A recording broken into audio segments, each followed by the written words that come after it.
Hi everyone, I'm Jayson Castro. I'm the content creator for the Design Atelier in YouTube. And this is the story of my Omega Speedmaster Mark II. And whenever I see this watch, I'm always reminded of my own story of how I overcame fear and anxiety in one of the pivotal turns in my life. It was years back, and I can't really pinpoint which year it was, I can't remember. But it was the first time that I'm actually traveling alone on my own. And it's one of the most frightening and anxious filled trips I've ever had because it's really the first time that I'm relying on myself and my decision making without anyone physically uh, together with me and comforting me and giving me advice in that decision. And I was walking along the streets of Curacao when I went into this shop. And of course, as watch lovers, we want to go to each watch shop that we could go to. It was the first times also that I'm starting with my own watch taste. So I went in to this fashion watch shop, and in the sea of fashion watches, I found this vintage Omega Speedmaster in the showcase. And the moment that I saw it, I knew that there's something special about it because otherwise it won't be there.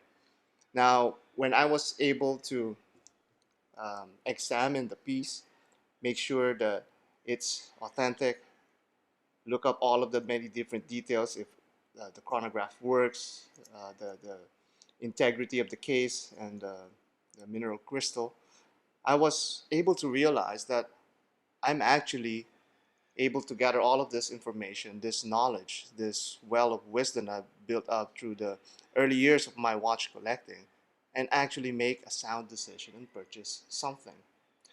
And lo and behold, it's one of the most enjoyable watches that I've ever worn. And to this day, even after um, sinking my teeth into the watch industry and all of the many different experiences that I've had with watches, it still holds a very dear place in my heart. And whenever I see it, I'm always reminded of the notion that in every journey, there's always uncertainty and anxiety and fear because we simply don't know what the next minute, the next hour, or the next days would bring us. And because of that uncertainty, we oftentimes freeze and tend to be stagnant. But we have to move forward.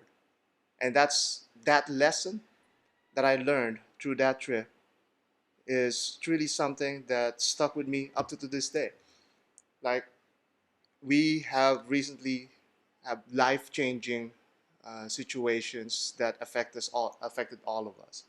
And I could have easily stayed stagnant, and actually I have, in a way, for years.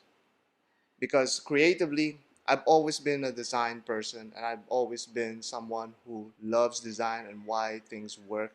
And that has been set on the wayside because we have to make ends meet. But now, with all of the changes in our lives, I actually found the courage and the confidence to start something new, to start something creative again, like a YouTube channel. And that's all because of the experience that I had when um, I went into this trip alone and found my Speedmaster. And hopefully there's like a timepiece that always reminds you of the things that hold dear into your life and also have changed your life in a significant way. Because after all, even after the timepiece has failed to function or has lost its luster, or even if the timepiece is not there anymore, you are reminded of both the time and the place and that situation that changed your life forever.